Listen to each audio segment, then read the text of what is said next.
Je vais vous proposer de commencer ce forum où je vous accueille avec Frédéric Chéreau, coprésident de la commission santé de l'AMF. Merci Madame la Ministre de nous consacrer ce temps précieux pour ce forum ô combien important pour nos maires et nos collectivités. Quand la santé mentale se dégrade, comprendre pour agir. Donc nous allons avoir plusieurs intervenants que je remercie au nom de la commission d'être présents aujourd'hui, d'avoir travaillé avec nous cette question. Aujourd'hui, 20% de la population est concernée. C'est beaucoup de détresse pour nos jeunes. Et vous le savez, puisque vous êtes présents, c'est beaucoup de répercussions sur l'école, la jeunesse, le travail, les familles et bien sûr nos collectivités, nos communes. Nous parlerons bien sûr du fonctionnement des hôpitaux psychiatriques. Nous parlerons des structures médico-sociales. Il y a des vraies questions, Madame la Ministre, sur les délais d'attente. Et puis nous parlerons des actions de prévention que nos collègues élus, en lien avec les différents acteurs de ce secteur, mettent en place. Vous me le disiez, Madame la Ministre, l'important c'est d'entendre ce qui se fait sur les territoires et d'en prendre note et de voir ce qui fonctionne et ce qui ne fonctionne pas. Donc voilà ce qui va guider cette table ronde ce matin. Nous parlerons bien sûr des conseils locaux de santé mentale. Et puis c'est bien sûr rappeler que le Premier ministre en a fait la cause nationale pour 2025 et c'est important. Mais le choix de ce forum avait été prévu bien avant, comme quoi nous étions déjà sur une concordance de nos priorités. Madame la ministre sera avec nous jusqu'à la fin et nous vous laisserons bien sûr le temps une large part de ce temps pour conclure nos travaux, exprimer le point de vue des actions engagées et prendre les questions de la salle. Pour ma part, j'animerai la deuxième séquence. C'est Frédéric Chéreau qui va prendre en charge la première séquence, mais je vais appeler tout de suite Angèle Malâtre-Lansac vers moi. Vous êtes déléguée générale Alliance pour la santé mentale. Vous êtes membre du groupe d'experts nommé par le Premier ministre. Et nous allons vous confier le soin de nous présenter en quelques chiffres l'état des lieux, ce qui permettra d'éclairer nos débats. Je vous remercie. Merci beaucoup, Madame le maire, Madame la ministre, Madame et Messieurs les maires. Ravie de pouvoir introduire ces échanges avec quelques chiffres sur justement ce dont on parle, sur la santé mentale, puisque c'est un sujet qui est très large. Effectivement, j'ai repris la dernière définition de l'Organisation mondiale de la santé pour vous dire qu'effectivement, santé mentale, c'est avant tout de la santé. Et donc, c'est l'état de bien-être qui va vous permettre d'affronter les difficultés, les sources de stress de la vie et de réaliser votre potentiel, de bien apprendre, bien travailler et de contribuer à la vie de la communauté. Vous voyez, c'est une définition extrêmement large qui vous dit une première chose, c'est que nous avons tous une santé, toutes et tous une santé mentale, mais qu'effectivement, dans cette santé qui peut se dégrader et arriver sur des maladies, vous avez 20% de la population qui est touchée par des maladies psychiatriques, comme le disait Madame le maire précédemment. On a donc toute cette population avec des troubles qui sont plus ou moins connus, mais c'est vrai que ceux qui sont très fréquents, c'est les dépressions, les troubles anxieux. Vous connaissez aussi bien entendu les schizophrénies, les troubles bipolaires, les TOC, les TCA. Donc vous avez toute une série de troubles et vous avez une dégradation très forte qui fait que ce sujet, on en parle énormément, notamment depuis la crise sanitaire et notamment chez les jeunes avec les tentatives de suicide, mais également les troubles du comportement alimentaire et d'autres troubles qui se manifestent de plus en plus tôt. Alors, je vous ai fait cette slide-là pour vous montrer en fait à quel point ce sujet concerne l'ensemble des pans de la société et pas uniquement le monde sanitaire. Vous le voyez, vous, dans vos collectivités au jour le jour, mais ça touche effectivement, évidemment, le budget de la sécurité sociale. Premier poste de dépense de l'assurance maladie, les troubles psychiatriques coûtent, entre guillemets, plus cher que les cancers ou les maladies cardiovasculaires. Pour l'ensemble de notre société, c'est 163 milliards d'euros de coûts directs et indirects. On inclut là-dedans tous les arrêts de travail, tous les incapacités, la baisse de qualité de vie, etc. Donc c'est un montant absolument colossal pour la société.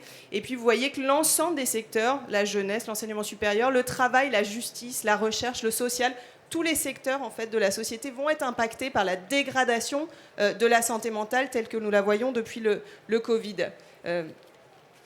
Alors, priorité peut-être aux questions de prévention et de sensibilisation. Je sais qu'on va parler de la question des troubles aigus et de ce à quoi vous êtes confrontés aussi au quotidien dans vos métiers, mais il y a tout un enjeu d'amont, c'est-à-dire qu'est-ce qu'on peut faire pour essayer de limiter et de prévenir au maximum la dégradation de la santé mentale des Français. C'est vrai que 75% des troubles se déclenchent avant 25 ans, donc vous avez toute une action à mener auprès des jeunes qui est extrêmement importante.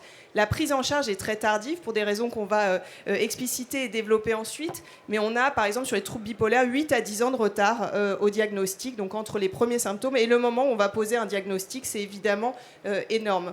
Et puis vous avez cet enjeu de tabou, de stigma, dont il faut vraiment parler et sur lequel on est en train d'avancer, notamment depuis la crise sanitaire, avec des personnalités qui prennent la parole sur le sujet, mais on est encore avec la moitié des Français qui n'osent pas parler de leurs troubles et donc évidemment ne veulent pas avoir recours ou ne peuvent pas aussi, pour des raisons d'accès aux soins, avoir recours et aller chercher des soins. Et puis on teste souvent les Français pour savoir un peu quelle est votre perception. Aujourd'hui, un tiers des Français seraient gênés de partager leur repas ou de travailler avec une personne qui présente des troubles psychiques. La grande cause, c'est donc aussi cet enjeu de la grande cause qu'on porte avec tout un collectif d'acteurs depuis 1 an et demi. Donc on se réjouit vraiment de la déclaration du Premier ministre et de ce qui va arriver en 2025. Mais c'est vrai que l'idée, c'est d'agir vraiment sur l'amont, encore une fois, en déstigmatisant, donc essayer de changer le regard pour accélérer le recours aux soins, pour faciliter aussi l'accès aux droits des personnes qui sont concernées par les troubles, accompagner dans toutes les dimensions de la vie quotidienne, encore une fois, dans le monde de l'emploi, dans la jeunesse, etc. Agir sur la prévention et enfin, évidemment, soigner et améliorer l'accès aux soins le plus précoce possible, bien entendu, avec un point spécifique sur les plus fragiles. Et puis une dernière slide pour faire un peu rêver. Quand on regarde ce qu'ont fait d'autres pays qui se sont mis sur ces sujets et ces campagnes autour de la santé mentale depuis plus de 15 ans, l'idée c'est d'essayer d'avoir ce cercle vertueux de changement de regard, d'une meilleure éducation et connaissance du sujet dans l'ensemble de la population pour avoir plus de prévention, un recours aux soins plus précoce, mais aussi pour faciliter l'attractivité, puisqu'on en parlera sans doute, mais c'est vrai que les métiers de la psychiatrie sont aussi assez stigmatisés et peu attractifs pour différentes raisons. L'idée aussi, c'est évidemment qu'on puisse avoir plus de ressources sur cette thématique et plus d'accès aux soins et aux droits. Voilà un petit peu ce qu'on peut envisager. Ça ne va pas se faire en 6 mois, c'est sûr. Merci beaucoup.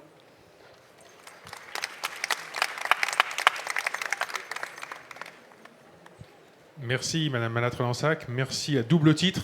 D'abord pour avoir été finalement assez bref dans votre propos, ce qui permet que nous tenions le temps et en même temps pour avoir posé de manière très pertinente les enjeux de cette table ronde, avec quelques ordres de grandeur, quelques termes, quelques chiffres. Nous allons passer maintenant à la première table ronde, Madame la Ministre. Alors finalement, cette matinée va se passer en 2 temps, puisque quand on parle de santé mentale, au fond, c'est 2 cercles concentriques. Nous allons parler dans un premier temps de psychiatrie au sens strict. Comment ça fonctionne et où sont les enjeux aujourd'hui pour soigner nos concitoyens lorsqu'il y a les troubles les plus graves, les plus complexes. Et puis dans un deuxième temps, Claire prendra la main sur la deuxième partie de la table ronde pour parler de santé mentale au sens plus large et tout ce que peuvent faire les élus notamment justement pour faire de la prévention, pour désacraliser des sujets qui peuvent être parfois un peu tabous dans la population. Donc ce premier temps, le premier temps sur la psychiatrie au sens strict. Je vais faire venir tout de suite nos 2 intervenants. Nicolas Lefebvre, adjoint au maire de Bailleul, président de l'EPSM des Flandres, qui a, Madame la Ministre, rencontré avec quelques autres élus votre cabinet la semaine dernière. Je te propose de t'asseoir, Nicolas. Et voilà, Antoine Pellissolo, psychiatre, également chef de service au CHU Henri Mondor. Je crois, si je suis à jour, président de CME de la PHP. Non, pardon, alors je confonds. Voilà, je vais m'arrêter à ça. Chef de service au CHU Henri Mondor et premier adjoint au maire de Créteil. Aujourd'hui, on le constate, on le sait, et c'était le message que portaient les élus qui t'accompagnaient, on a un problème de crise de vocation, en tout cas de manque de psychiatres dans les établissements médicaux, dans les hôpitaux publics notamment. Si je prends l'exemple de l'hôpital que je préside, l'hôpital de Douai, on est à 13 postes ouverts et 6 sont occupés. Et je crois que c'est 88% des lits fermés dans les hôpitaux le sont d'abord par manque de personnel. Ce qui veut dire derrière que nous ne sommes pas forcément toujours capables d'apporter les réponses que nous souhaiterions apporter lorsque nous rencontrons des personnes avec des troubles psychiatriques qui pourraient nécessiter une hospitalisation. De fait, il faut le dire, la psychiatrie est peut-être la spécialité qui a le plus tôt et le plus largement fait son virage ambulatoire. Aujourd'hui, la psychiatrie se passe même largement en ville, même si ce sont des antennes de l'hôpital, mais pas forcément dans les locaux même de nos hôpitaux. Une grande partie de l'activité se passe en consultation. Et je crois que le rapport entre le nombre d'hospitalisations et le nombre de consultations est de 1 à 50 en psychiatrie. Pour autant, parfois, il est nécessaire d'hospitaliser. Et lorsqu'on hospitalise, ça peut être pour des délais relativement longs, parfois pour plusieurs mois. Je terminerai ce propos introductif en revenant sur les maires que nous sommes, les maires et élus que nous sommes. Souvent, justement, le sujet de la santé mentale, nous élus, et nous en avons parlé, Madame la Ministre, en tant que maire, vous me confirmiez que c'était aussi votre expérience. Nous rencontrons le sujet de la santé mentale par le petit prisme de la question de l'ordre public. Quand nous avons une personne qui décompense ou qui vocifère sur l'espace public, qui s'en prend, comme ça a été le cas chez moi par exemple, à des commerçantes dans leur magasin, ou des voisins qui nous disent, voilà, dans mon immeuble, j'ai une personne qui vocifère la nuit, qui bouge ses meubles, qu'est-ce que je fais ? Nous pouvons demander des hospitalisations d'office.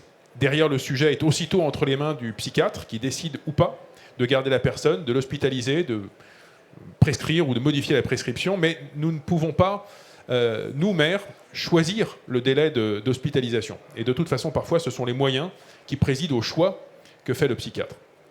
Alors, sur ce sujet comme sur d'autres, les maires sont capables d'innover. Il y a des territoires, et on en parlait, enfin, le maire de Saint-Priest interviendra tout à l'heure, où on est capable de réunir tous les acteurs du sujet autour d'une même table sur un cas complexe pour se dire qu'est-ce qu'on fait.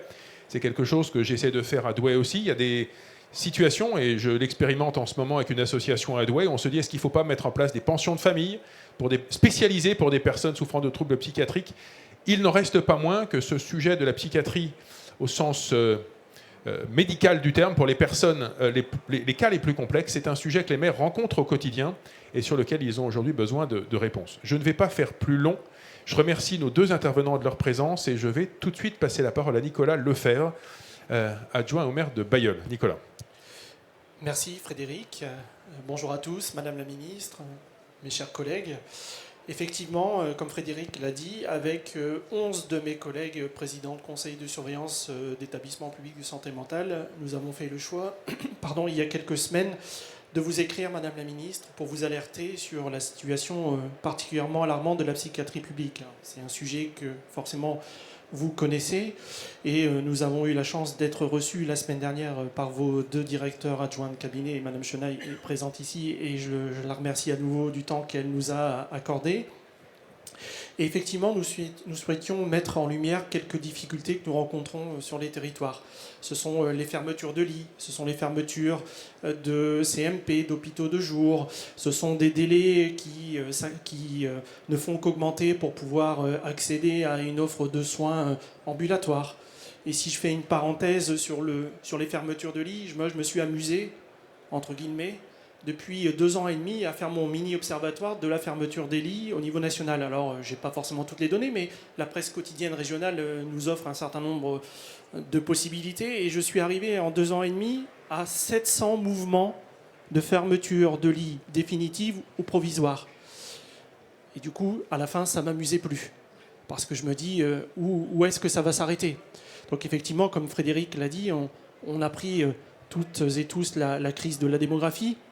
On a environ en France entre 30 et 35% de vacances de poste. C'est ce qu'on retrouve aussi chez moi dans l'établissement de l'EPSM des Flandres.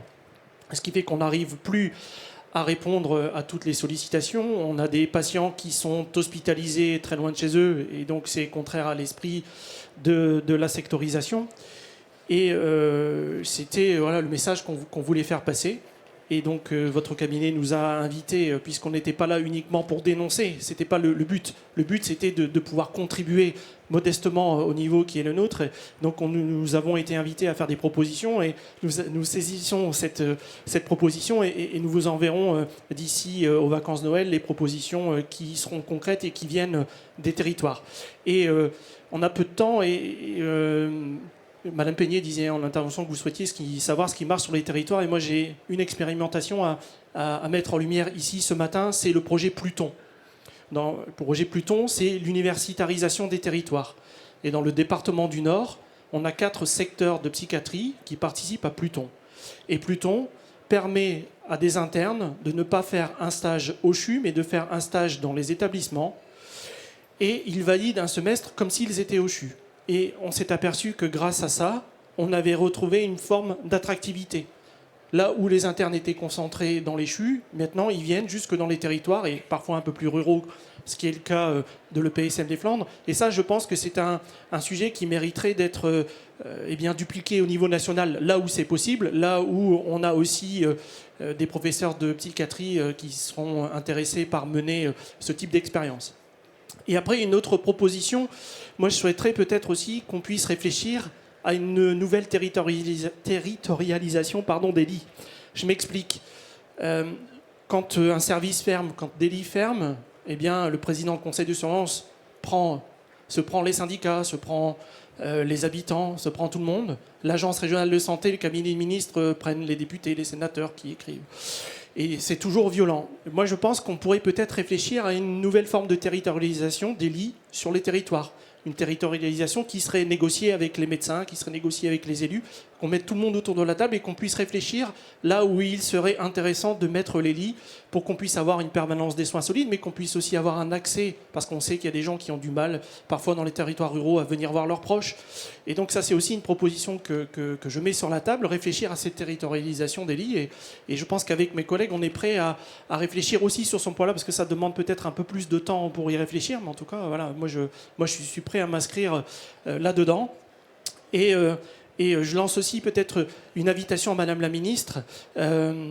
Si, je sais que vous êtes venu dans le Nord il y a quelques jours, mais si vous souhaitez venir rencontrer les professionnels qui s'occupent de Pluton, moi je vous invite sur le site historique de Bailleul. Et en plus, sur le site historique de Bailleul, on va y construire une unité pour malades difficiles. Donc on travaille avec le CHU, puisqu'il n'y en a pas au nord de Paris. Voilà, donc c'est l'occasion, si vous le souhaitez, de revenir dans le Nord et de pouvoir parler de ces 2 sujets. Voilà, je ne serai pas plus long. Merci beaucoup à toi, Nicolas. Et je vais passer la parole à Antoine Pellissolo, qui a la double casquette d'élu et de médecin. Merci beaucoup, Frédéric. J'ai qu'une tête, je vous rassure, j'ai 2 casquettes. Mais, Madame la Ministre, Mesdames et Messieurs, chers collègues, merci vraiment pour l'invitation. Je vais essayer de prolonger cette première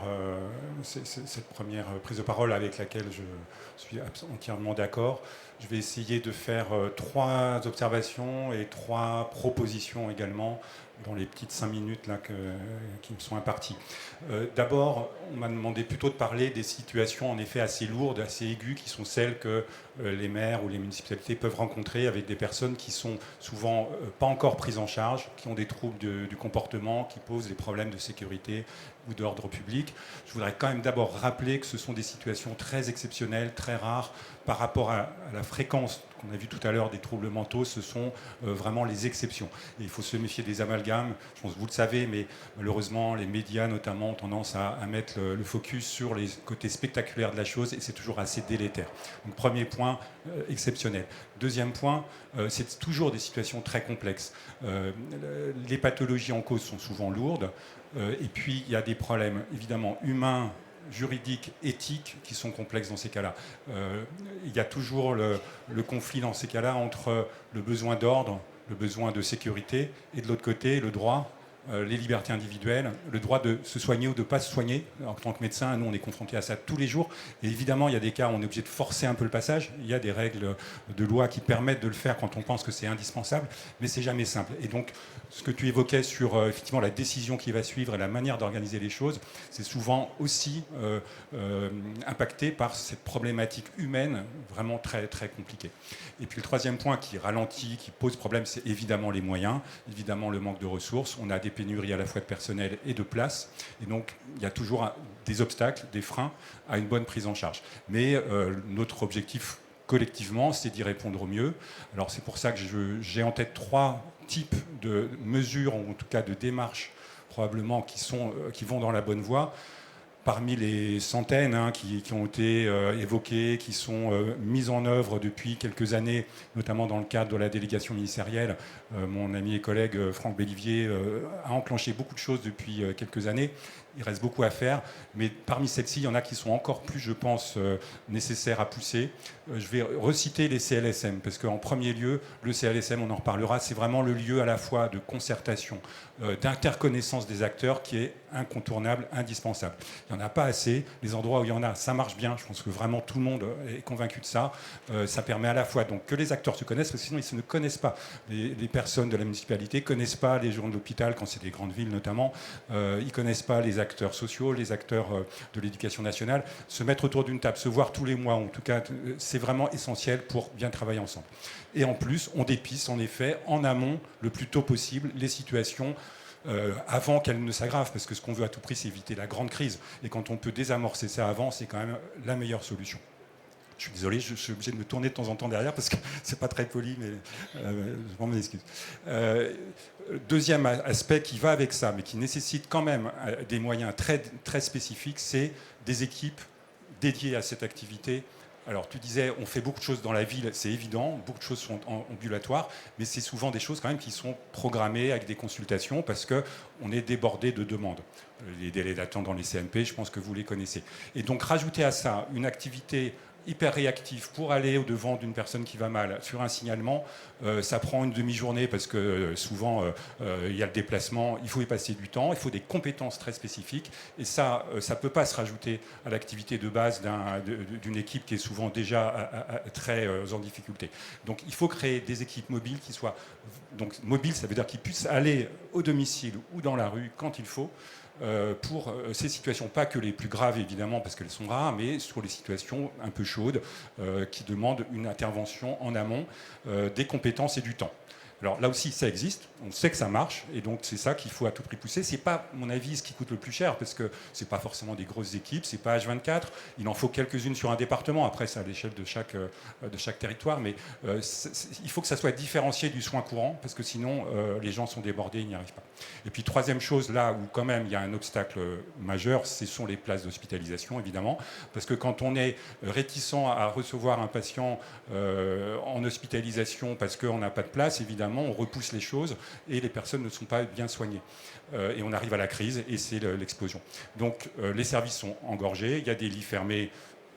Alors il y a eu, je pense, beaucoup de lits fermés pour des bonnes raisons, et puis maintenant on a des lits suspendus parce qu'on manque de personnel. Il faut renclencher la pompe, mais renclencher la pompe dans des bonnes conditions pour que les personnels qui reviennent, j'espère qu'ils vont continuer à revenir, restent et avec des bonnes conditions de travail. Et pour ça, il faut désengorger les services d'hospitalisation.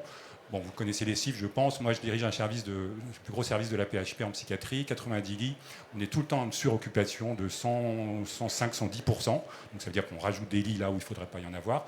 Et surtout, on est engorgé par au moins deux problèmes qui ne devraient pas nous revenir. C'est les situations de chronicité un petit peu obligées par dépendance psychique. On a des patients qui sont rétablis, à peu près, qui sont stabilisés en tout cas, mais qui restent dépendants et qu'on voudrait adresser à des structures médico-sociales pour des hébergements adaptés ou des lieux de vie adaptés. Ils sont tous saturés. Un exemple, dans mon service, on a 20 ou 30% des lits qui sont bloqués, mais vraiment bloqués, par des situations comme ça, ce qui fait que forcément on déborde. Les délais d'attente, je ne sais pas si vous avez une idée, si vous ne le faites pas sur le terrain, trouver une place en médico-social, c'est dans un foyer, une maison d'accueil spécialisée qui est souvent indispensable pour des gens qui ne peuvent pas vivre autrement. Ce n'est pas 6 mois, ce n'est pas 1 an. Moi, j'en ai qui sont dans mon service depuis 5 ans, voire plus. Parce qu'il y a les délais MDPH qui sont très longs et ensuite il y a les délais de trouver une place. Et on finit en Belgique de temps en temps parce que souvent on ne peut pas faire autrement. Donc, c'est énorme comme situation, je sais bien, mais ça coûtera moins cher de créer des foyers, des places en foyer, que de garder des patients dans des lits d'aigus qui ne sont pas faits pour ça et qui coûtent plus cher. Ça, tout le monde le sait, mais je pense qu'il faut vraiment amplifier le mouvement dans cette direction-là, ça sera pour être que bénéfique. Et dernier point, pour désengorger aussi, mais plus qualitativement, je dirais, les services qui concernent les patients les plus... Alors, encore une fois, à l'extrême du spectre, mais les plus difficiles à gérer en termes de comportement, de violence. On les a aussi dans les mêmes services. Dans les mêmes services, on a des patients qui viennent pour une dépression, bon, souvent assez grave, et des patients qui ont commis des actes parfois très très graves, parfois des meurtres.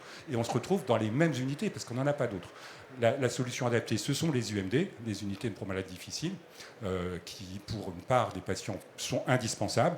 Alors pareil, désolé, je vis ma vie de psychiatre.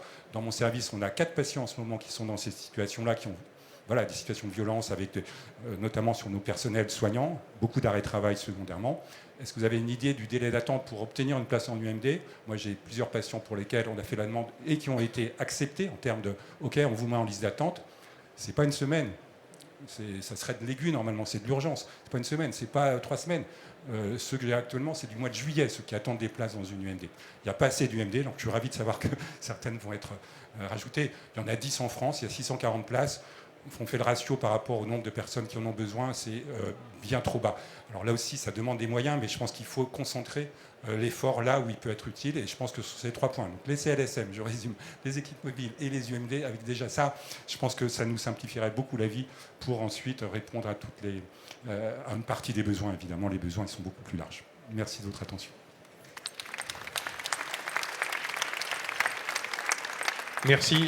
Merci beaucoup Nicolas, merci Antoine, vous restez de toute façon avec nous voilà, sur le côté. Un type de public d'ailleurs dont on n'a pas beaucoup parlé, ce sont les adolescents. Il y a un sujet spécifique de la psy chez les adolescents et je le constate aussi chez moi et je pense que c'est le cas dans beaucoup d'hôpitaux. Souvent ces patients on ne sait pas où les mettre, s'il faut qu'on les garde un petit peu. En pédiatrie, c'est pas satisfaisant parce que ce sont des malades psychiatriques. Et quand on les met en psychiatrie adulte, c'est pas satisfaisant non plus parce qu'ils peuvent se retrouver à côté de patients adultes avec lesquels la cohabitation n'est pas forcément simple.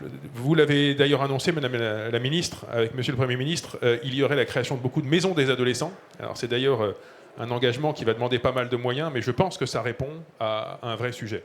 Puis je descends encore en âge et voilà, c'était la transition pour accueillir notre intervenant suivant, notre grand témoin qui va en quelques minutes faire la transition entre les 2 tables rondes. Étienne Pau est délégué interministériel en charge de la stratégie nationale pour les troubles du neurodéveloppement. Alors, je pense que vous allez nous redire qu'on n'est pas tout à fait sur le même sujet. Les troubles du neurodéveloppement et les troubles psychiatriques sont 2 sujets distincts. Il n'empêche que les troubles du neurodéveloppement font peut-être l'objet d'un diagnostic insuffisant. Des troubles du neurodéveloppement mal pris en charge de manière précoce peuvent conduire ensuite à des troubles psychiatriques, ne serait-ce que par l'effet d'isolement, d'échec scolaire, etc., que ça induit. Donc nous voulions vous inviter à prendre la parole sur ce sujet-là avant de passer à la 2e table ronde que conduira Claire Peignet. Merci beaucoup. Et j'ajoute, Monsieur Pau, que vous êtes médecin de santé publique, et vous êtes sur cette fonction de délégué interministériel depuis pratiquement pile 1 an. Je vous cède la parole. Merci à vous. Alors je précise, je suis médecin de santé publique et de formation, je suis également médecin addictologue. Donc j'ai travaillé beaucoup avec mes confrères psychiatres dans mon activité clinique, donc ce qui permet aussi d'avoir ce regard peut-être un peu conjoint. Madame la Ministre, Mesdames, Messieurs, chers élus, donc vous dire, comme vous l'avez très justement rappelé, je porte une stratégie nationale pour les troubles du neurodéveloppement qui intègre l'autisme, les troubles dys, donc dyslexie, dyscalculie, dyspraxie, le trouble déficit de l'attention avec ou sans hyperactivité et le trouble du développement intellectuel. On pourrait se dire que finalement c'est une définition assez restrictive parce qu'en réalité il y a un certain nombre de maladies psychiatriques notamment qui pourraient aussi relever de trajectoires neurodéveloppementales dès la naissance. Le message que je souhaitais vous partager aujourd'hui, c'est que bien évidemment les troubles du neurodéveloppement ne sont pas en effet une cohorte de maladies psychiatriques, ne sont pas un sujet de santé mentale à proprement parler. Pour autant, vous tous dans la salle, élus, maires de communes, je pense que vous êtes confrontés à un certain nombre de personnes qui peuvent présenter des troubles, qui parfois sont qualifiés de troubles du comportement et sur lesquels vous ne pouvez pas, avec vos équipes, faire la différence entre est-ce que ça relève de la santé mentale ou est-ce que ça relève des troubles du neurodéveloppement. Je pense notamment à ce qui peut se jouer à l'école, bien sûr, dans le bâti que vous gérez, dans les lieux de culture, dans les lieux de sport, dans vos différentes communes. Ce qui est important, c'est de se rappeler que ces troubles du neurodéveloppement, c'est des trajectoires neurodéveloppementales. Autrement dit, il n'y a pas de plafond de verre. Les enfants, dès la naissance, ils ont un trouble du neurodéveloppement et ils pourront toujours progresser, et je pèse mes mots. Pourquoi ? Parce qu'aujourd'hui, on a des jeunes adultes qui présentent des troubles du comportement et qui n'ont pas pu bénéficier d'un repérage et d'un diagnostic précoce de qualité. Pour des raisons que l'on connaît, historiques dans notre pays, qui est que pendant très longtemps, on a notamment culpabilisé les mamans, avec un accompagnement psychanalytique qui, encore une fois, n'a pas du tout sa place dans le champ des troubles du neurodéveloppement, et qui conduit aujourd'hui à ce qu'on ait des jeunes adultes qui ne sont pas en capacité de communiquer, ne sont pas en capacité d'interagir, parce qu'ils n'ont pas bénéficié de ce repérage et de cette intervention précoce. Concernant les solutions dans le médico-social, et c'était évoqué par Antoine Pellissolo, Il y a certes un sujet de file d'attente dans les établissements et services médico-sociaux, mais je le dis aussi avec force, il y a une vraie question à se poser sur le mouvement entre ces établissements. Est-ce qu'aujourd'hui, il est acceptable que tous les enfants qui rentrent en institut médico-éducatif ne sortent jamais de leur parcours médico-social? C'est un véritable enjeu de réévaluer de façon diagnostique, faire du rattrapage diagnostique dans ces établissements. C'est ce que l'on porte au travers de cette stratégie nationale et c'est un enjeu coporté avec le champ de la psychiatrie pour que les psychiatres qui accueillent des personnes chroniques dans les services notamment et présentant des troubles du neurodéveloppement puissent faire cette réévaluation, se dire en fait c'est pas une maladie psychiatrique, ça ne mérite pas des traitements au long cours, ça ne mérite pas parfois quand même un certain nombre de polyprescriptions, ça mérite un accompagnement en dehors du champ sanitaire et bien évidemment adapté aux envies des personnes. C'est donc aussi un point de vigilance vis-à-vis des adolescents et des jeunes adultes, parce que ce soit dans le champ des troubles du neurodéveloppement ou dans le champ de la population générale, l'apparition des maladies psychiatriques connaît un pic d'incidence sur ces âges-là, et c'est la raison pour laquelle nous réunissons des adolescents et des jeunes adultes concernés par un trouble du neurodéveloppement pour réfléchir avec eux sur la meilleure façon de prévenir l'apparition de ces troubles psychiques. Est-ce que, pour résumer, est-ce que quand j'ai un trouble du neurodéveloppement et qu'une maladie psychique ou une maladie psychiatrique apparaît, est-ce que je dois bénéficier de dispositifs de prévention qui sont différents de ceux de la population générale? C'est la question que l'on pose aujourd'hui et ce sur quoi on travaille. Je voulais, pour finir, rappeler 3 points. Un enjeu de simplification de l'ensemble des dispositifs médico-sociaux. Et je sais que Madame la ministre Geneviève Darrieussecq connaît bien ces sujets qu'elle a eu à gérer dans ses précédentes fonctions. Je le porte aujourd'hui aux côtés de Paul Christophe et de Charlotte Parmentier-Lecoq. On a aujourd'hui quand même des dispositifs scolaires, notamment pour accueillir des enfants en situation de handicap, qui sont, il faut le reconnaître, pour les familles comme pour les élus, relativement peu lisibles. Je vous fais une petite liste. UEMA, UEA, que je porte par ailleurs dans la stratégie, ULIS, DAR, SECPA, qui accueille aussi parfois des enfants présentant des troubles du neurodéveloppement. Vous rajoutez les anciennes unités externalisées qui existent encore par endroits. Vous rajoutez la scolarité en IME, en ITEP, en DITEP. Tout ça est compliqué. Il y a les plateformes d'appui scolarité qui viennent, les pôles d'appui à la scolarité qui viennent coordonner l'ensemble et simplifier ce que l'on peut sur le sujet, mais je crois qu'il va falloir aller encore plus loin. Et la question que je pose aujourd'hui et qui, je crois, doit se réfléchir avec les communes qui accueillent tant d'écoles, c'est de se dire, est-ce qu'on ne peut pas confier à un ensemble de professionnels la responsabilité d'être positionnés sur les écoles aux côtés des 170 000 AESH de notre pays et qu'ils puissent s'organiser de façon nettement plus souple, à l'image notamment de ce que l'on porte qui s'appelle l'autorégulation à l'école. On a des professionnels du médico-social qui interviennent directement dans les classes ordinaires. Venant de ce secteur, j'ai tendance à penser qu'on peut faire confiance aux professionnels pour qu'ils puissent s'organiser et faire les meilleures solutions d'accueil et d'appui et que le tout soit lisible et parfaitement compréhensible par les familles. J'insiste aussi sur un dernier point, les formations croisées, avec un enjeu fondamental. À mon arrivée, j'ai constaté, je ne vais pas dire avec surprise, parce que malheureusement j'avais eu à expérimenter ça, qu'on peut avoir des dispositifs scolaires dans notre pays où nous avons un enseignant qui est formé côté académique et côté éducation nationale, et des professionnels du médico-social qui sont formés côté organisme gestionnaire. Ces mêmes professionnels travaillent au sein d'une même unité, ensemble, 8 heures par jour. Je crois qu'il est fondamental que ces professionnels puissent bénéficier de formations communes, conformes aux recommandations de bonnes pratiques professionnelles de la Haute Autorité de Santé. Déjà pour développer une culture professionnelle commune, c'est fondamental. Je suis convaincu qu'on travaille mieux ensemble, qu'on a bénéficié des mêmes formations. Et c'est ce que l'on va expérimenter progressivement en accord avec les ministres en charge de ces sujets dans une région, d'abord la région Occitanie, où nous allons expérimenter et voir comment on peut construire ces formations croisées. J'y crois, c'est fondamental. Il faut que ça intègre aussi les professionnels de la petite enfance, mais aussi, sans problème, les professionnels travaillant dans les collectivités. Pour finir, je souhaitais souligner l'investissement total de Daniel Fasquelle à nos côtés sur ce sujet des troubles du neurodéveloppement et qui a accepté que l'on puisse travailler avec vous tous et donc l'Association des maires de France, l'écriture d'une convention très claire partagée entre la délégation interministérielle et l'Association des maires de France pour mettre en place des outils extrêmement pratiques pour l'ensemble des communes, pour les sensibiliser à comment accueillir au mieux les troubles du neurodéveloppement, mais aussi comment vous donner les clés pour accéder aux plateformes diagnostiques. parce que je ne veux pas me voiler la face. Je sais que l'enjeu dans vos communes, c'est aussi quand vous avez des enfants ou des adultes qui présentent des troubles non diagnostiqués, c'est comment accéder à ces plateformes diagnostiques. Et là, pour finir, je souhaitais vous dire que nous avons un vaste sujet à ouvrir.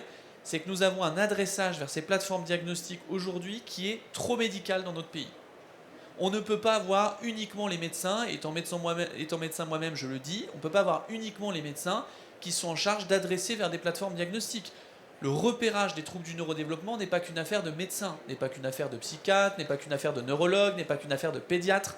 Il faut que l'on puisse adresser à des plateformes diagnostiques en faisant confiance à des professionnels formés qui peuvent être de différentes catégories professionnelles.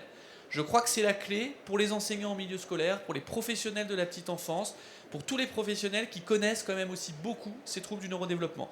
Voilà ce que je pouvais vous dire. J'ai dépassé d'1 minute, toutes mes excuses, et je vous remercie beaucoup. Merci beaucoup. Et je crois que ce que vous avez dit il y a quelques instants sur le fait de partir du principe de confiance vis-à-vis des acteurs locaux, dans un esprit de souplesse, ça parlera beaucoup aux maires que nous sommes. Merci Monsieur Pau. Je cède la parole à Claire Peignet pour la deuxième partie de notre table ronde. Claire, c'est à toi. Merci. Je vais appeler pour cette deuxième table ronde Daniel Fasquelle et Gilles Gascon près de moi. Agir pour prendre soin de la santé. Je vous en prie, installez-vous. Alors, les maires, on intervient déjà dans beaucoup d'actions. On pourrait parler de l'aménagement du territoire, des déterminants de santé. Tout est important à prendre en compte dans nos politiques par rapport à la santé mentale. Puis là, ce que je vous propose aujourd'hui pour cette deuxième séquence, c'est de recueillir vos témoignages et vos propositions en partant de l'expérience dont on vient de parler. C'est la progression très nette des CLSM. Aujourd'hui, en 2023, le chiffre, on était à peu près à 270 centres ouverts. Il y a une nette progression depuis 10 ans. Il faut poursuivre. C'est l'outil de coordination, de dialogue, de partage et d'action pour prendre en compte les actions de nos élus et de nos territoires en santé mentale. On l'évoquera peut-être. Faire circuler l'information, c'est peut-être aussi aller au-delà de certains blocages. On a parlé du secret médical. Je pense que vous y reviendrez. Donc on a des vraies questions et il va y avoir des propositions pour pouvoir avancer et proposer des solutions bénéfiques à nos habitants, aux familles, aux enfants, aux jeunes, aux adolescents. Il faut à un moment se dire les choses dans un lieu de confidentialité. Mais si on ne partage pas totalement les informations, on passe à côté de situations qui peuvent être extrêmement sensibles, voire dramatiques. Voilà, donc je vais donner d'abord la parole à Daniel Fasquelle. Alors, effectivement, bonjour, vous êtes le maire du Touquet-Paris-Plage. Vous êtes membre du groupe d'experts nommé par le Premier ministre. Et effectivement, Monsieur Pau le disait, vous êtes un petit peu notre expert puisque vous avez présidé le groupe de travail autisme de l'AMF et à ce titre contribué à l'élaboration du guide de l'AMF intitulé « Agir pour l'inclusion des personnes autistes ». Alors je vais vous laisser la parole sur bien sûr votre expérience avec peut-être un focus que vous avez choisi de développer parce que les maires sont aussi des employeurs. Absolument. Bonjour à tous, Madame la ministre. Alors oui, il y a deux sujets qu'il ne faut pas confondre, le sujet de la santé mentale et le sujet de l'autisme et des troubles du neurodéveloppement, comme l'a rappelé Étienne Pau. Donc j'ai eu la chance, effectivement, alors j'étais député, j'avais déposé une proposition de loi pour que l'autisme soit la grande cause nationale en 2012. J'ai créé ensuite le groupe d'études autisme à l'Assemblée nationale. Et puis en 2020, j'ai fait le choix de revenir de la mairie. Voilà. Et donc je suis maire, j'ai quitté l'Assemblée nationale du fait du non-cumul des mandats. Et à l'époque, François Baroin m'a demandé d'animer un groupe de travail sur l'autisme au sein de l'AMF qui a débouché sur un guide de bonnes pratiques. Nous avions présenté il y a 2 ans, Madame la ministre, vous étiez présente ici déjà. Et ce guide, il est évidemment à votre disposition. Et cet après-midi, je vous invite, si ce sujet de l'autisme vous intéresse, à un débat ici dans l'une de ces salles avec Caroline Delage sur le projet 11 de légende où, avec le Paris Saint-Germain, une expérience a été montée qui est absolument formidable et qui réussit, qui se répand maintenant en France, de faire jouer au football des jeunes autistes et des jeunes enfants passionnés de football. pour arriver à créer un lien, un dialogue, faire bouger les choses, changer aussi le regard. C'est une très belle expérience donc, qui sera rappelée cet après-midi si ce sujet vous intéresse. Alors, pour revenir à la santé mentale, bon, la santé mentale, c'est évidemment les situations de crise que l'on peut connaître en tant que maire, dans les foyers, dans la rue, parfois à l'égard des maires. Il y a des maires qui ont fait l'objet d'agressions. Ça a été... voilà, la presse en est fait largement l'écho. Je pense aux maires de Morlaix, aux maires de Saint-Brieuc, hein, qui ont été victimes d'agressions. Mais je crois qu'il ne faut pas voir le sujet de la santé mentale qu'à travers ce prisme. La santé mentale, c'est un sujet qui est beaucoup plus large, qui dépasse la seule question des spécialistes, des maladies mentales et des situations de crise. Et si on reprend la définition de l'OMS, on s'aperçoit que finalement, cette question de la santé mentale concerne l'ensemble des élus et concerne l'ensemble de la population. Alors, Angèle l'a rappelé tout à l'heure, mais je veux quand même la redire, cette définition. Qu'est-ce que la santé mentale? C'est un état de bien-être qui permet à chacun de réaliser son potentiel, de faire face aux difficultés normales de la vie, de travailler avec succès et de manière productive, et alors surtout, et d'être en mesure d'apporter une contribution à la communauté. Donc on est bien sur un sujet qui nous concerne tous. Et ce sujet, l'AMF s'en est déjà emparé, puisqu'il y a un guide que j'ai ici, qui a été publié il y a 2 ans, voilà, La santé mentale dans la cité. Si ce sujet vous intéresse, ce guide est à votre disposition. Et je m'en suis évidemment inspiré pour vous dire quelques mots. Alors pour moi, il y a trois idées, 3 axes.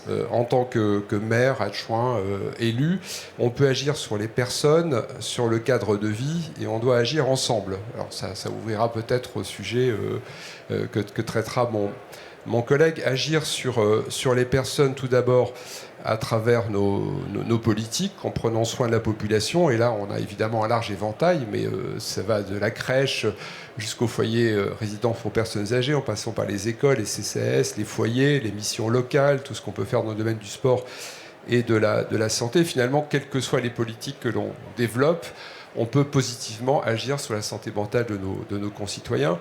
Plus concrètement, on a, je pense, une mission de repérage de ceux qui peuvent être en difficulté auprès des jeunes, des personnes âgées, des personnes fragiles. Alors dans ce guide, il est cité une expérimentation à Cherbourg, par exemple, de repérage des personnes âgées isolées, parce que le fait d'être isolé aussi a un impact évidemment sur la santé mentale. À Lyon, il y a une belle expérience aussi de permanence d'écoute.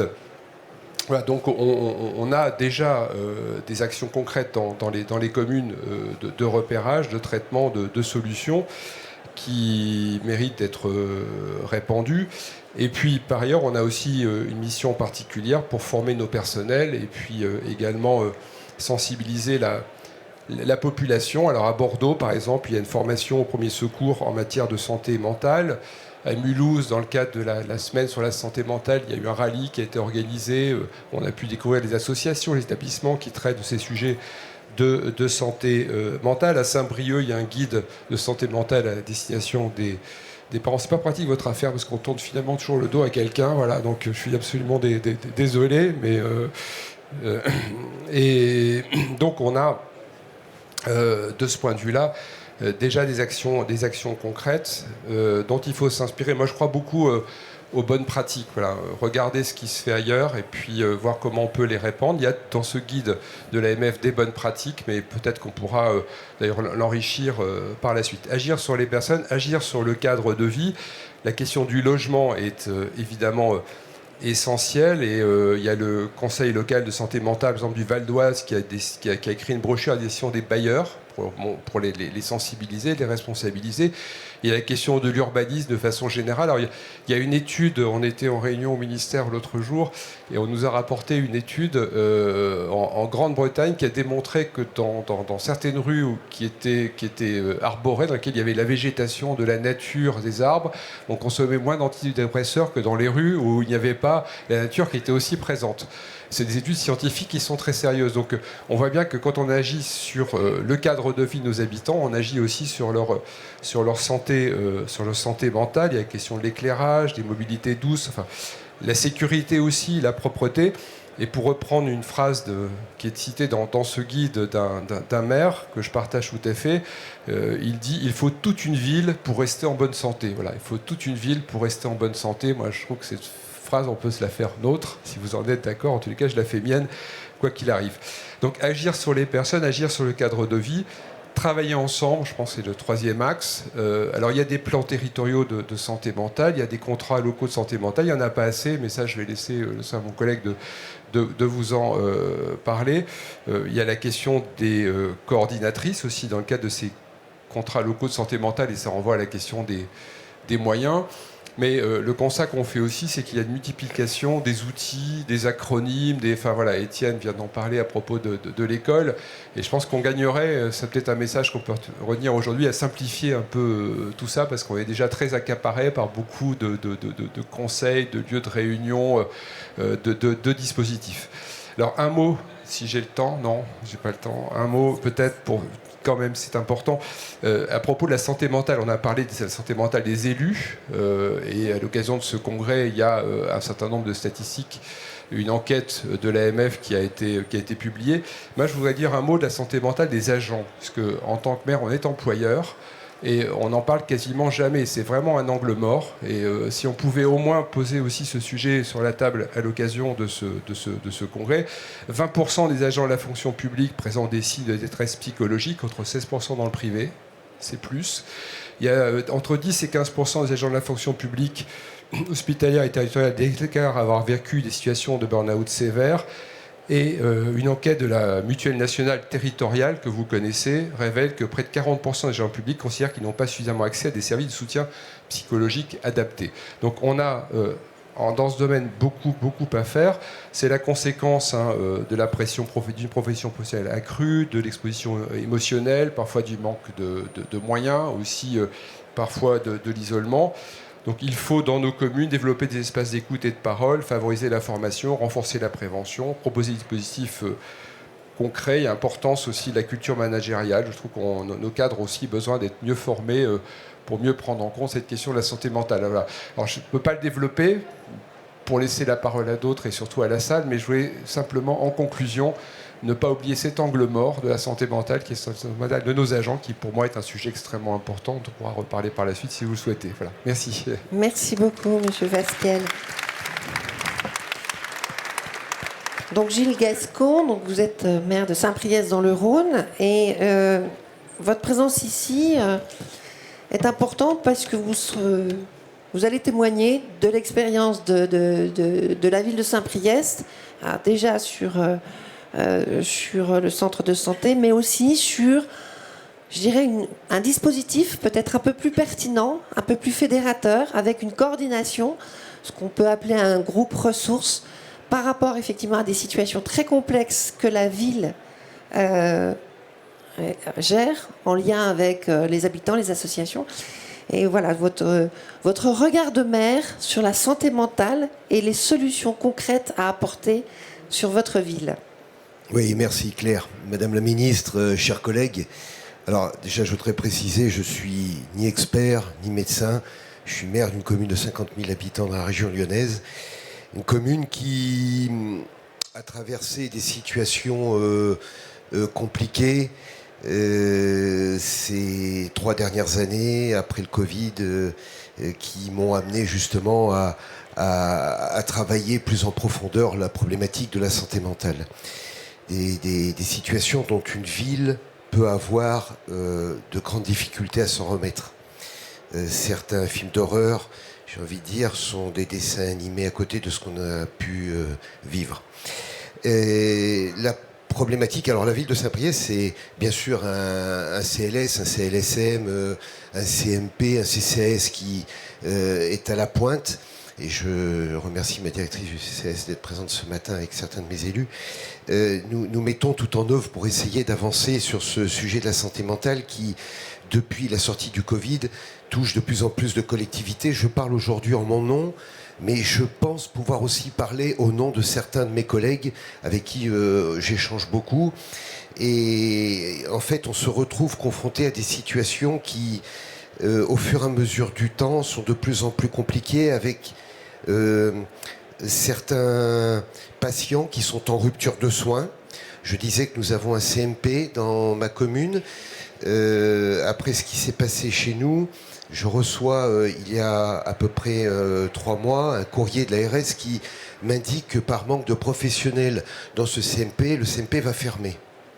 Alors déjà que c'était compliqué, moi je me retourne vers l'ARS en disant mais comment est-ce qu'on va faire ? Ça va être de plus en plus lourd à gérer. Puis comme vous le savez, chers collègues, qu'il pleuve, qu'il vente, qu'il neige ou qu'il y ait des feuilles par terre, c'est toujours la faute du maire, de toutes les manières. Donc on vient taper à notre porte pour nous dire mais comment ça va se passer. Donc je me suis rapproché de l'agence régionale de santé qui me dit, vous savez, monsieur le maire, c'est pas toujours notre faute. On a aussi de nombreux lits qui ont fermé. On a de moins en moins de professionnels. Donc, et puis, on peut pas, nous, enfermer les gens comme ça. Donc, il faudrait voir du côté de la justice. Donc, je m'adresse au procureur. Le procureur me dit, monsieur le maire, oui, je vous entends, mais vous savez, c'est pas toujours notre faute. Il faudrait voir du côté des psychiatres. Etc., etc., etc. Donc nous, on se retrouve au milieu de ces situations. Vous avez parlé tout à l'heure de problématiques, de troubles du voisinage dans les commerces, etc. Enfin, tout ce qu'on peut rencontrer au quotidien.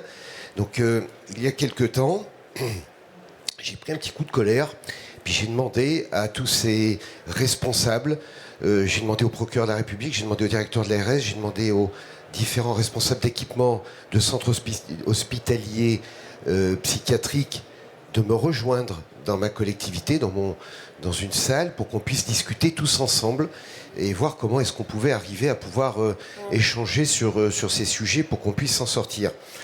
Et bien m'en a pris parce que du coup, on a créé un groupe de situations à risque, un GSR et un GSR urgent qui nous permet de pouvoir, avec des personnes dédiées, parce qu'il y a aussi la problématique, et ça on le comprend très bien, du secret médical auquel on se heurte, parce que les psychiatres nous disent vous êtes gentils, mais il y a des choses que vous ne devez pas savoir. Mais on l'essaie d'une façon détournée parce qu'on est confronté à ces situations au quotidien. Donc en créant ce groupe et tous ces professionnels de santé autour de la table, on arrive, quand nous détectons une situation très particulière, de pouvoir se mettre donc autour de cette table avec ces professionnels et de pouvoir avancer pour trouver la bonne solution avant qu'il y ait un drame. Parce qu'ils peuvent être, à un moment donné, ces patients dangereux pour eux-mêmes et dangereux pour les autres. Et je pense qu'il est aussi de notre responsabilité de pouvoir être attentif et prévoyant sur tout cela. Donc, en ayant créé ce groupe de travail, on arrive... Alors régulièrement, quand il ne se passe rien, c'est très bien, mais on se voit quand même, de manière à pouvoir étudier certains cas. Et quand il y a une urgence, on réclame donc cette réunion dans les heures qui suivent. Et là, pour le coup, on arrive à trouver la solution. Et on a les bons numéros de téléphone, les bons intervenants, parce qu'il est souvent très compliqué d'avoir la bonne personne au bon moment qui correspond à la bonne situation. Je vous assure que quand on est confronté à ça, on est quand même extrêmement démunis. Et malheureusement, il a fallu être confronté à ce type de situation chez nous pour qu'on puisse arriver justement à pouvoir mettre tout cela en place. Donc, comme mes autres collègues, Madame la Ministre, nous avons rendez-vous la semaine prochaine avec votre cabinet. Donc vous allez recevoir aussi à peu près, je pense, les mêmes doléances, en espérant qu'on arrive à un moment donné à pouvoir aboutir à des choses très concrètes et très franchement qu'on puisse arriver à sauver des vies. Voilà, merci. Merci, monsieur Gascon. Merci, Gilles. Je vais inviter Frédéric. Alors, nous allons conclure très, très, très rapidement ces deux séquences. De ce que je retiens, chers collègues, et puis Madame la Ministre, c'est des témoignages concrets, des propositions concrètes, des constats pour lesquels des solutions peuvent exister sur les territoires, un vrai questionnement sur l'attractivité des métiers, le fonctionnement des établissements psychiatriques et la question de l'aval, puisque M. Bode l'a bien dit, il faut travailler aussi sur des structures qui puissent accueillir en dehors de l'urgence. Il y a des questions qui relèvent éventuellement de nos politiques menées dans nos collectivités. Il y a des questions qui relèvent du domaine plus large de la santé. Voilà, donc c'est un petit peu comme ça que nous allons ouvrir ce débat. Et puis je laisse Frédéric conclure de son côté et ouvrir le débat. Oui, merci Claire. Et brièvement, d'ailleurs, tu parlais de santé, on a aussi parlé de soins. C'est deux choses différentes, la santé étant plus large que le soin. Et je crois que les maires ont compris, Madame la Ministre, depuis quelques années, notamment depuis le Covid, d'abord que, un peu comme Monsieur Jourdain, vous avez de la prose sans le savoir, nous nous occupons en permanence de santé au sens large, sans forcément en avoir conscience, en parlant de sport, d'alimentation, d'éducation, etc., de logement, mais que même sur le soin, l'accompagnement des acteurs du soin, aujourd'hui les maires ont compris qu'ils étaient légitimes, qu'elles et ils pouvaient apporter des solutions, être des facilitateurs, et nous défendons aujourd'hui, pour élargir le propos au-delà de la seule santé mentale, nous défendons l'idée d'un service public de soins local, organisé au niveau des bassins de vie, où tous les acteurs se parlent. Au fond, c'était un petit peu le sujet récurrent des différentes interventions. Tous les acteurs se parlent avec, au fond, les élus locaux, et notamment les maires, comme catalyseurs de ce collectif.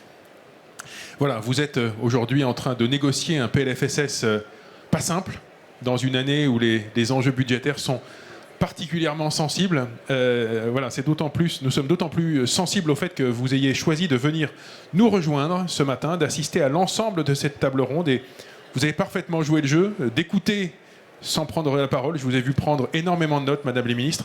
La parole est à vous maintenant, encore une fois. Un grand merci de votre présence. Nous allons vous laisser synthétiser ou réagir à ce que vous avez entendu avant de passer la parole à nos collègues à la salle. Merci, Madame la Ministre.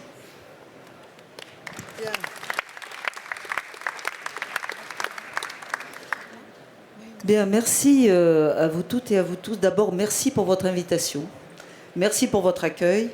Parce que, bon, en définitive, j'ai vécu un peu tout ce que vous vivez tous les jours, puisque j'ai été maire pendant une dizaine d'années, présidente d'intercommunalité aussi, mais maire surtout de ma commune. Et donc, je crois avoir rencontré tous les problèmes que vous venez d'exposer là ce matin. Et donc, oui, je vous comprends parfaitement. Alors, sur les sujets de la santé... Alors, je suis aussi médecin, donc j'ai un regard... alors, je ne suis pas psychiatre, mais j'ai un regard de soignant sur tous ces sujets aussi. Sur les sujets de la santé mentale qui, aujourd'hui, vous occupent, ça a été bien dit dans cette table ronde, c'est qu'il y a effectivement la santé mentale, la bonne santé, le bien-être mental, et un objectif de conserver le bien-être mental dans notre société, dans notre population, ce qui n'est pas si simple que ça aujourd'hui. Et bien entendu, la psychiatrie, avec les besoins de soins en psychiatrie et les difficultés que nous connaissons aujourd'hui, sur lesquelles je vais revenir rapidement. Alors, où se situe le rôle des élus locaux, des maires des élus locaux ? Déjà dans la première partie, le bien-être mental de la population, vous l'avez dit, vous pouvez avoir un rôle majeur. Le rôle majeur, c'est, moi je crois beaucoup aux interactions sociales, parce que la solitude est quelque chose de très éprouvant sur le plan psychique et peut tendre, enfin j'imagine que les psychiatres vont dans ce sens également, tendre à bien sûr aller vers des maladies, vers des renfermements, des troubles anxieux et puis progressivement des troubles dépressifs par exemple. Donc nous avons vraiment besoin de travailler et les maires sont là et travaillent sur ces interactions sociales. Alors les interactions sociales, c'est bien entendu les clubs de sport, la culture, l'inclusion de tous, des actions de lutte contre la solitude, vous en avez parlé, monsieur le maire Fasquelle, qui sont essentielles. Dans les EHPAD, les personnes qui se sentent isolées, et pourtant elles sont entourées, mais également à domicile, puisque le domicile est maintenant devenu quelque chose d'important pour les personnes âgées, mais également à tous les niveaux, dans la jeunesse aussi, devant ces écrans qui s'isolent complètement de la société et qui manquent d'interaction sociale. Donc on a vraiment des actions à produire et des messages à faire passer. Et les messages à faire passer, c'est de la prévention. Nous sommes aujourd'hui dans une société du soin. Il faut que nous arrivions à être dans une structuration de la santé qui passe par la prévention. Et là, je crois beaucoup que les maires et les communes peuvent agir véritablement sur cette prévention. Que ce soit donc la lutte contre l'isolement, mais le bien-être physique, la bonne alimentation, les bons conseils de santé en bonne forme. La bonne forme physique induira une bonne forme mentale bien souvent. Les deux sont... Moi, je ne scinde pas la santé de quelqu'un entre le physique, le somatique et le mental. C'est une même personne qui a ces troubles. Donc on a vraiment, vous êtes vraiment et toutes ces politiques-là de proximité, de mise en relation, de prévention, c'est vous les premiers maillons qui pouvaient porter cela. Alors quelquefois Vous voyez, je suis du Sud-Ouest. Dans le Sud-Ouest, on fait beaucoup de fêtes l'été. Les fêtes l'été dans le Sud-Ouest, au-delà de tous les clichés que l'on peut voir sur des consommations alcoolisées trop importantes, etc., ce sont des faits de société qui permettent aux gens de se retrouver. De se retrouver avec une diversité... toute la diversité de la société est là. Les gens se mélangent, se parlent, partagent des moments. Et c'est un moment qui, me semble-t-il, pour la santé mentale de nos concitoyens, ce sont des bons moments. Alors vous connaissez tout ça, hein. Vous faites tous, vous organisez aussi des moments de joie et de retrouvailles qui sont des moments importants, je crois, pour la santé mentale de la société.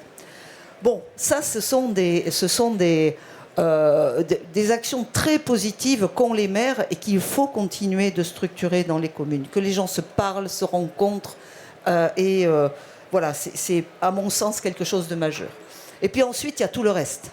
Tout le reste, c'est effectivement la santé mentale dégradée et la santé psychique altérée. Alors, le Premier ministre a déclaré grande cause nationale la santé mentale en 2025. Ça nous donne... M. Fasquelle y participe, Mme Malatré aussi. Ça nous donne une grande responsabilité commune. Mais je crois que l'idée, c'est de déstigmatiser, d'en parler. De parler de prévention, de parler de détection précoce, de parler d'accompagnement et de parler d'amélioration des solutions qui existent. Donc il faut vraiment que nous portions tout cela en interministériel, parce que ce n'est pas que le ministère de la Santé qui est à la manœuvre. Il y a le ministère de l'Éducation nationale, il y a le ministère du Travail, la santé au travail. Mais quel morceau important nous avons là devant nous, quel champ important nous avons là devant nous. En fait, tous les ministères, le ministère de l'Environnement aussi, parce que voilà, il y a beaucoup de... C'est interministériel, donc ce travail se fera à cette échelle. L'idée, c'est d'en parler, de déstigmatiser et de mettre en œuvre des solutions. Une fois que nous avons dit cela, dans la santé mentale, il y a la psychiatrie et les sujets de difficulté de ce domaine de la médecine et de la santé dans notre pays. Je suis désolée, mais nous n'avons pas de psychiatres. Nous n'avons pas assez de pédopsychiatres. Et moi, je ne sais pas comment faire pour trouver des solutions si je n'ai pas les professionnels. Je le dis facilement. Alors, bien entendu, il faut rendre attractive cette filière de la psychiatrie. Aujourd'hui encore, aux examens d'internat, la spécialité de psychiatrie ne remplit pas toutes les places qui sont ouvertes. Donc on a un véritable sujet d'attractivité de cette spécialité. Ce n'est pas une spécialité technique et technologique, mais c'est une spécialité, à mon avis, assez formidable et qui nous est, qui est indispensable à la société. Donc on a besoin de travailler sur l'attractivité de ces métiers. Bien sûr que l'on travaille aussi à déployer des solutions avec des infirmiers en pratique avancée de psychiatrie, que nous arrivons à déployer potentiellement dans des endroits nécessaires, que ce soit dans les services et les lits, mais que ce soit aussi par exemple dans les CMP où il manquerait des professionnels. Voilà. Donc nous mettons en œuvre tout cela, mais vous avez bien compris que former un psychiatre, ça ne se fait pas en un an. C'est 10 ans, 11 ans, 12 ans. Et donner envie aux étudiants de choisir cette formation, eh bien, il faut que nous soyons actifs au niveau des universités et bien entendu dans les CHU qui ont ces étudiants, qui travaillent avec ces étudiants dans les années d'externat pour intéresser ces étudiants à cela. Mais oui, il faut sortir aussi des CHU et proposer des stages à l'extérieur des CHU pour que les étudiants s'imprègnent des besoins des territoires et s'imprègnent aussi des différentes spécialités. Donc gros travail à faire sur la formation. Et puis ensuite, oui, gros travail à faire aussi sur l'hôpital, les lits à l'hôpital, mais il nous faut des professionnels. Les CMP qui doivent être armés, mais là aussi, il nous faut des professionnels. Donc moi, je sais ce que vous mesurez à l'échelle de chaque territoire. Chaque territoire n'a pas d'abord les mêmes particularités, parce qu'il n'y a pas les mêmes moyens, il n'y a pas les mêmes personnes, c'est très différent. Je suis allée dans des départements où il y avait une organisation de la prise en charge de la psychiatrie qui était assez remarquable, avec voilà, une prise en charge hospitalière et puis l'allée vers dans tout le département qui était complètement coordonné. Et je pense par exemple, nous sommes allés avec le Premier ministre dans la Vienne, Poitiers et puis tout le département avec vraiment un système exemplaire mis en œuvre. Mais il y a beaucoup de départements, et le mien en fait partie, où c'est pas du tout satisfaisant. Donc nous devons effectivement, au travers des fameux contrats locaux de santé mentale, travailler avec et aussi les fameuses CPTS, les communautés professionnelles de territoire de santé, travailler avec tous les acteurs locaux, y compris les personnes qui ne sont pas psychiatres, les médecins généralistes, tous les soignants des territoires, les pharmaciens, les kinés, enfin les dentistes, tous les soignants des territoires, travailler à une organisation pour arriver à repérer, à pouvoir aider, parce que plus on prend quelqu'un précocement, je pense que vous ne me direz pas l'inverse, moins on est en difficulté et plus on peut facilement traiter la personne et la sortir de sa crise potentielle. Donc on a vraiment besoin de travailler avec vous à l'échelle de chaque territoire pour construire un petit peu, avec vous et l'ARS bien sûr, et tous les acteurs des territoires,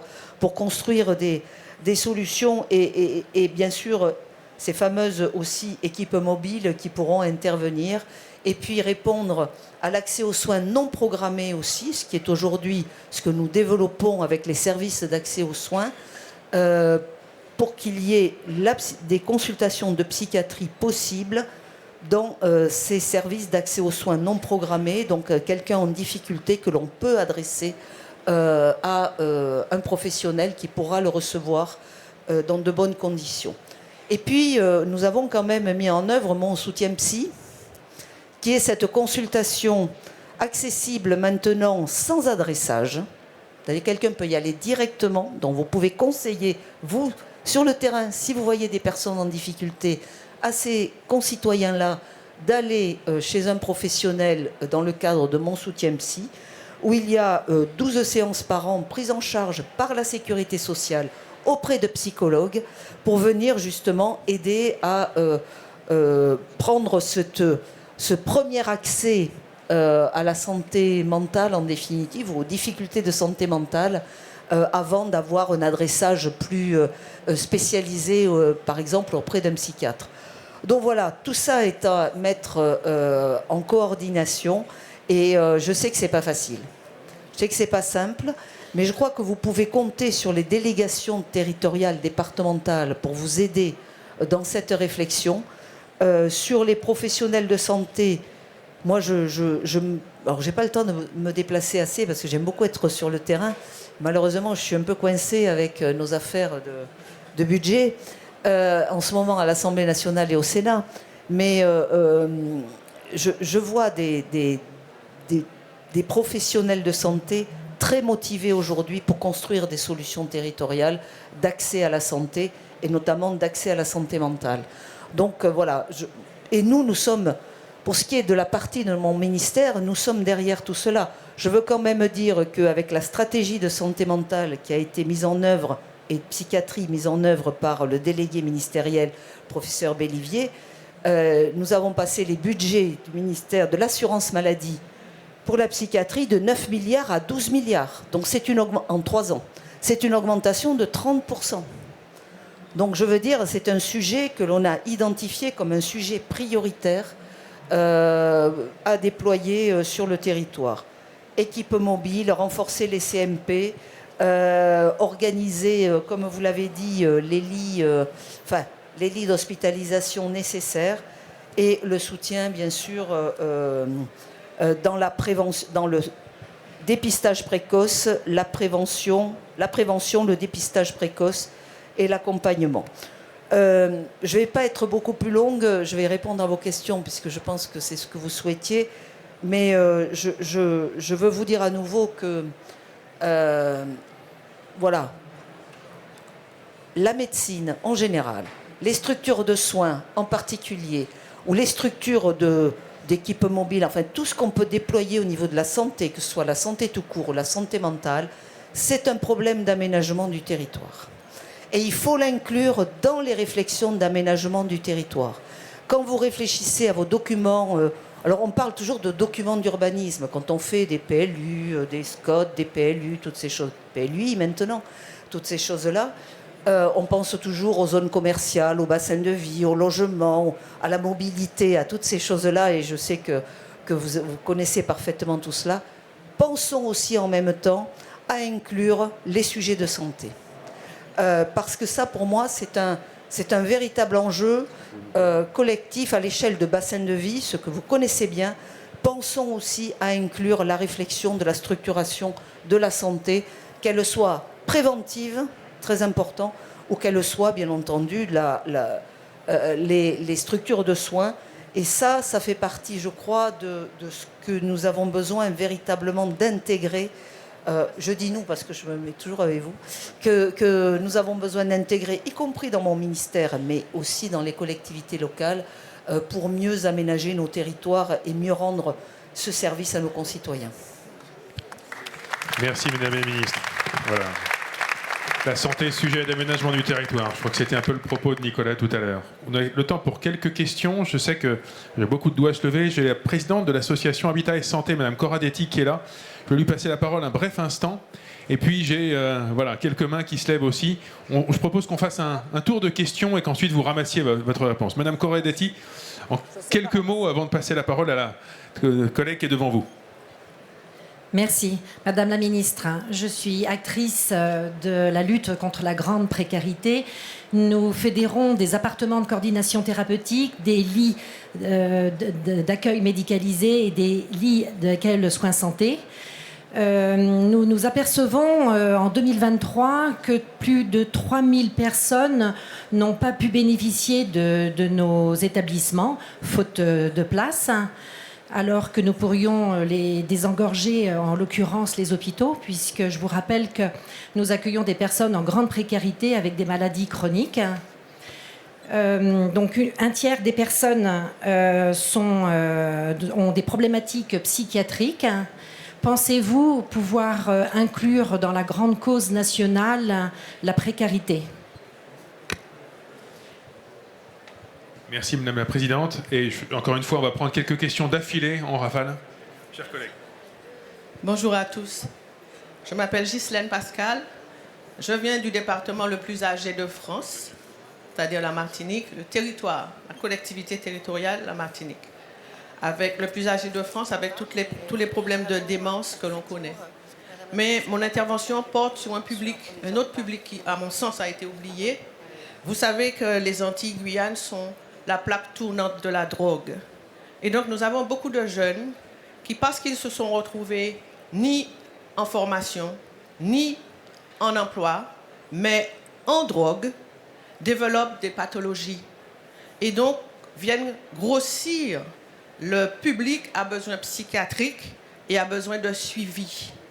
J'ai entendu Monsieur Étienne Pau dire qu'il faut des formations croisées.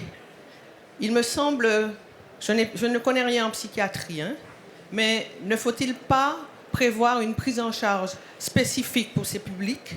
Parce que ce sont des enfants qui sont nés sains, qui sont nés avec toute leur tête, avec tous leurs membres, mais parce qu'ils ont été happés par ce problème, développent des pathologies. Et quand on sait que l'un des objectifs annoncés ici, c'était de, je l'ai noté, prendre en charge les cas complexes. Ces jeunes constituent pour moi des cas complexes. Dans un contexte de dégradation de l'offre de soins psychiatriques, je ne vais pas vous dire que l'hôpital de Colson est démantelé et que la prise en charge psychiatrique en Martinique pose problème. Par conséquent, il me semble que c'est un vrai souci. J'ai entendu M. Gascon dire qu'il faut sauver des vies. Moi, je dis qu'il faut sauver un territoire parce que nous avons un volant de personnes âgées, très important, et nous avons des jeunes en difficulté. Et nous savons tous que les enfants d'aujourd'hui sont les adultes de demain, n'est-ce pas? Je ne sais pas s'il faut développer un volant des drogopsychiatres. Je laisse ça à votre réflexion, mais ça me pose problème. Je vous remercie. Merci. Alors, je demande que les questions soient vraiment très courtes parce que nous allons être chassés de la salle. Voilà. Bon, vite fait, bien fait. André Rousset, le maire de Loris, j'étais éducateur dans les quartiers nord de Marseille pendant 40 ans et thérapeute de couple. Plus on intervient tôt, plus on fera des économies de coûts. Le coût, c'est important, mais surtout de souffrance. Et comme disait M. Pio, il n'y a pas que des psychiatres, et des psychiatres, il n'y en a plus. Il y a des éducateurs spécialisés, il y a des travailleurs sociaux. Moi, je vous dis que même l'enfant, avant de naître, je peux vous dire s'il va y avoir des problèmes quand on écoute les parents. Il y a des problématiques qui passent d'une génération sur l'autre. Des psychiatres, il n'y en a plus. Il faut faire aussi sans les psychiatres. Donc, comme vous le dites, la détection précoce, l'accompagnement tôt, même avant la naissance. On fera des économies et de coûts. Et puis, ne parlez plus des psychiatres, il n'y en a plus. Il n'y a pas que... Merci.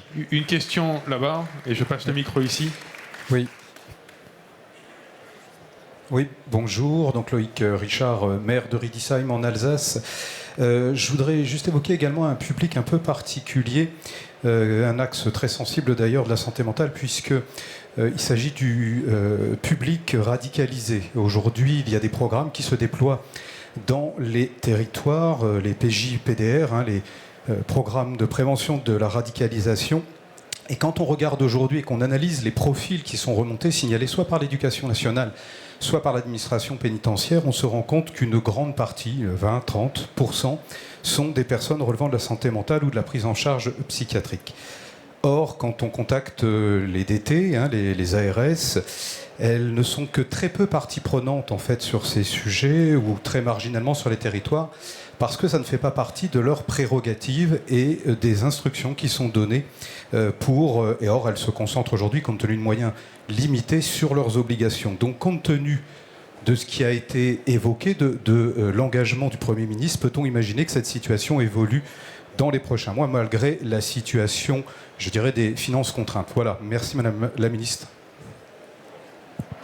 Les deux dernières questions, sinon Madame la Ministre n'aura pas le temps de répondre. Oui, bonjour Madame la Ministre. Laurence Pagès, je suis adjointe sur le CCAS et Solidarité de la ville de Montauban. Oui, un constat, ça va très mal, santé mentale. Je ne peux que louer et que vous encourager à continuer à financer les maisons relais et les pensions familles. J'ai pu en ouvrir 3 et c'est un bonheur d'être compensé financièrement et je peux abriter et mettre en protection 75 personnes. Par contre, ma demande forte qui est en lien avec mon vrai métier, celui d'infirmière scolaire dans le 4e plus gros bahut de France. Monsieur Pau, vous avez cité le mot de prévention avec des dispositifs que je connais bien, mais par contre, qu'est-ce que je fais, moi, de mes élèves qui se scarifient, qui se mutilent, qui se suicident, avec une unité des ados en crise, 8 places, dont 6 sont occupées par nos élèves, avec une maison des ados qui a 14 financeurs et qui passe plus de temps à courir après les financements plutôt qu'à être en frontal avec les gamins. Voilà.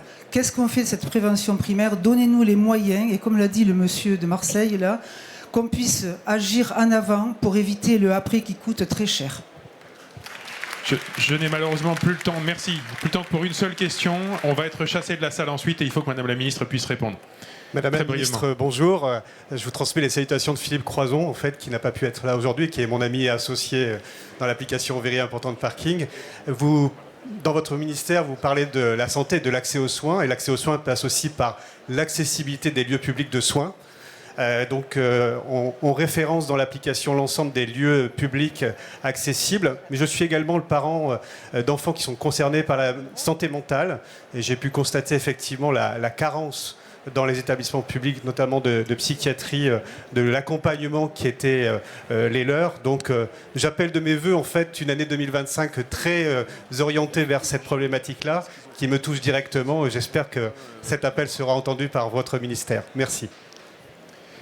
Madame la Ministre, alors je frustre malgré moi beaucoup de collègues qui avaient aussi d'autres questions, sûrement très légitimes, mais je vous cède la parole puisque dans 5 minutes nous quittons la salle. Madame la Ministre. Bien, je vais essayer d'aller vite. Bon, sur l'accessibilité des lieux publics et des lieux de santé, je vais prendre la dernière. Dans la conférence nationale du handicap qui a eu lieu en 2023 et que j'ai eu l'honneur de mettre en œuvre et que le président de la République a porté, il y avait quand même des enveloppes très conséquentes pour aider les professionnels à pouvoir mettre en accessibilité leurs locaux. Alors ça, c'est un vrai sujet et ce fonds est loin d'être dépensé. Donc, passer le message, il y a de l'argent pour mettre en accessibilité les locaux. Pour le reste, l'accessibilité des soins et l'accessibilité surtout, est-ce que tout doit se traiter dans des structures sanitaires? Non. Les structures médico-sociales sont essentielles et M. Pau en a parlé tout à l'heure et d'autres intervenants en ont parlé. Mais là aussi, parce que vous avez d'abord des pathologies psychiatriques qui génèrent un handicap. Ce sont des personnes considérées comme des personnes en situation de handicap. Le handicap n'étant pas une maladie, le handicap étant la conséquence de quelque chose. Donc, que ce soit un handicap du trouble du neurodéveloppement ou une maladie psychiatrique, il peut y avoir, et nous avons besoin de structures médico-sociales adaptées. Et là aussi, dans cette conférence nationale du handicap, il y avait quand même 50 000 solutions à construire avec des appels à projets qui sont faits pour des porteurs de projets pour que ces solutions se mettent en œuvre. Et ça, je sais que cette année, il devait y avoir 200 millions, c'est passé à 260 ou 280 millions. L'enveloppe a été augmentée. Donc voilà, tout ça est sur la table et se construit aujourd'hui et je pense que c'est important. Vous avez parlé de maisons relais, maisons des adolescents. Le Premier ministre s'est engagé à multiplier par 2 les maisons des adolescents sur le territoire. Je pense que c'est une bonne nouvelle quand même, parce que c'est une prise en charge qui est à la fois de premier accès, assez souple et qui dénoue beaucoup de situations. Donc oui, on va travailler à rendre le fonctionnement, enfin disons, les soucis de fonctionnement de ces maisons des adolescents plus simples et à faire en sorte qu'ils puissent se consacrer à leur mission et plus ce que vous avez dit est tout à fait intéressant pour que l'on puisse simplifier en tout cas le mode de financement de ces maisons des adolescents. Monsieur Rousset de Marseille ou du coin de Marseille, vous avez raison. Il y a les psychologues qui ont une place à part un peu, qui ne sont pas des professionnels considérés comme des soignants, mais dont nous avons... Il va falloir que l'on trouve aussi la juste place pour la psychologie clinique, pour les psychologues cliniciens. Donc ça, c'est parce que nous reposons aussi sur eux dans beaucoup de sujets, que ce soit dans les CMP, les CMPP, que ce soit pour mon soutien psy, nous faisons appel aux psychologues et c'est un vrai sujet. Nous avons aussi les psychomotriciens, les éducateurs spécialisés, tous ceux qui travaillent dans le domaine. Et la détection précoce, oui, il n'y a pas que des psychiatres, mais on a besoin quand même de psychiatres.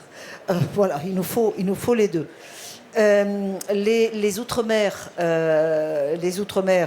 je connais les sujets, j'ai eu le plaisir d'aller alors pas en Martinique, mais d'aller dans des départements d'outre-mer pour parler de ces sujets de besoins de structures médico-sociales surtout, qui viennent en soutien de ce dont vous parlez. Là aussi, il y a un programme spécial pour les départements d'outre-mer qui a été mis en œuvre pour les établissements médico-sociaux afin de pouvoir venir en soutien des familles, notamment des enfants dont vous parlez. Oui, il y a les addictions, oui, il y a aussi toutes les solutions, enfin les problèmes d'alcoolisation fœtale qui nous ont, sur lesquels on a véritablement des programmes en cours pour faire diminuer tous ces sujets qui sont des sujets de facteurs de risque pour développer une maladie mentale ensuite. Mais on connaît bien la spécificité des départements d'outre-mer et on y travaille avec mon collègue Paul Christophe à des solutions. Et puis la grande précarité, je suis d'accord, nous avons déployé et nous déployons aussi des équipes mobiles pour aller au contact de ces personnes en grande précarité. C'est très important. Et oui, nous devons continuer à déployer des solutions qui sont des solutions de soutien.